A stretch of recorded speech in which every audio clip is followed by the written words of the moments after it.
My name is Mike Welker, Coordinator of E-Learning and Innovation and Instructional Designer here at NC State College. And this brief tutorial video will walk you through how to do the basics of firing up and presenting content in the specific classroom.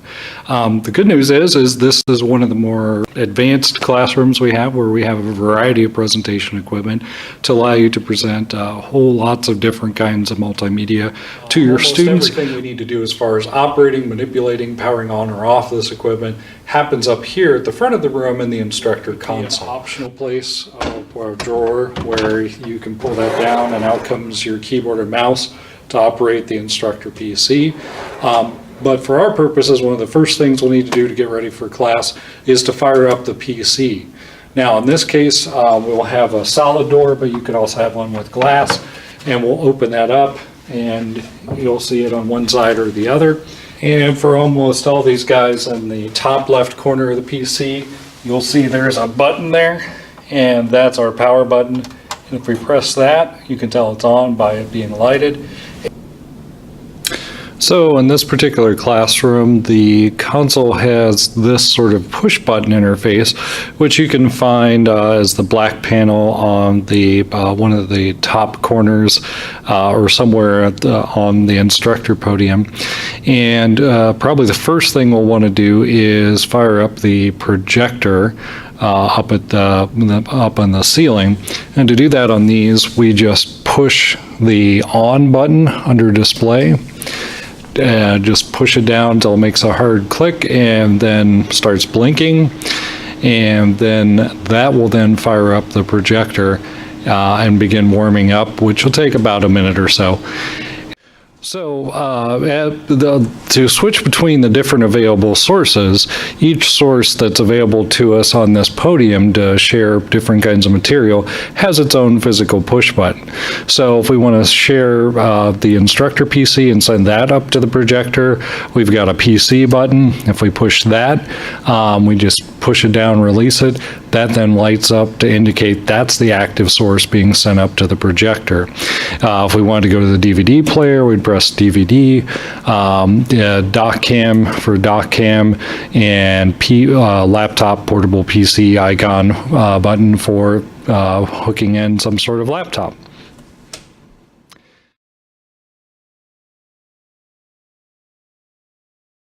When we're all done and ready to shut everything down, we'll just go back to our instructor panel here on the podium, and under display, instead of saying on, we're going to hold down off until that blinks. And once that's begun, then that will begin the process of shutting down the projector. You want to make sure you log out of the instructor PC under your login and then pick up your materials, and then you're good to go. Now for the laptop option, if I want to bring in my own laptop, I'll need to look for somewhere on the podium there'll be connectors, either these 3-row connectors, what we call the so-called VGA, or a newer connector, HDMI, as well as, if I'm doing audio, some sort of audio plug there as well. And I'll need to plug those into my laptop and get that fired up and send its video out. Then I can select the laptop source as being the source I want to go to the projector. Then what I'll need to do is open up my doors in my instructor podium and look for the DVD player.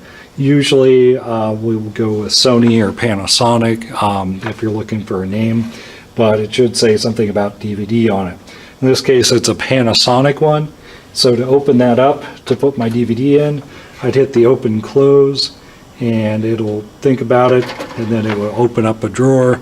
I can put my DVD in and say open and close and go to town.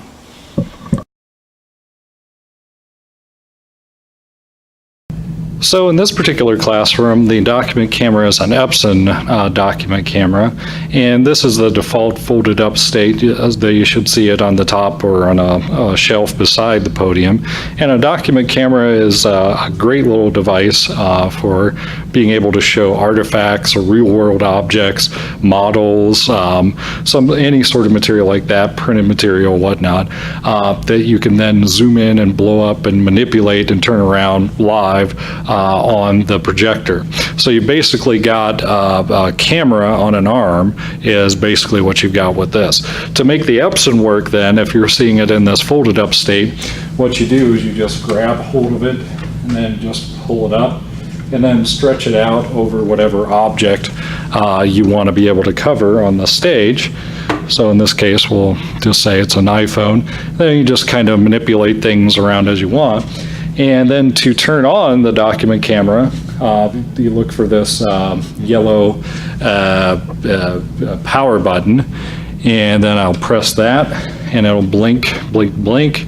And then once it's a solid green, that's on. And then if I've selected on the podium the doc cam as my source, then whatever image is on the camera is capturing is going to go up to my projector there. And I've also got zoom in, zoom out capability on this with this button. And then I've got a giant focus button to kind of force it into autofocus. When I'm all said and done, what I do is I hit the power button twice, go back to a yellow state, and then I can fold up the arm if I want to, but at that point I'm good to go. One other item to look for is this little black Kensington remote.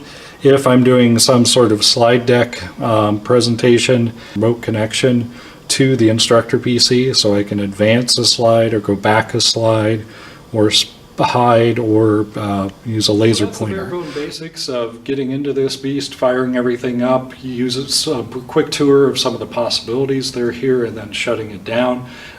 Word of a caution on this, don't feel intimidated by all this, and likewise don't feel like you have to use all these woozles just to use them.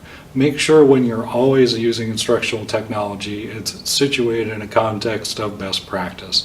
If you'd like to talk more about those or how to have effective use of your multimedia, you can get a hold of us at elearning@ncstatecollege.edu, 419-755-4706. Be happy to work with you in whatever questions or topics you want to work with. Other than that, have a great class.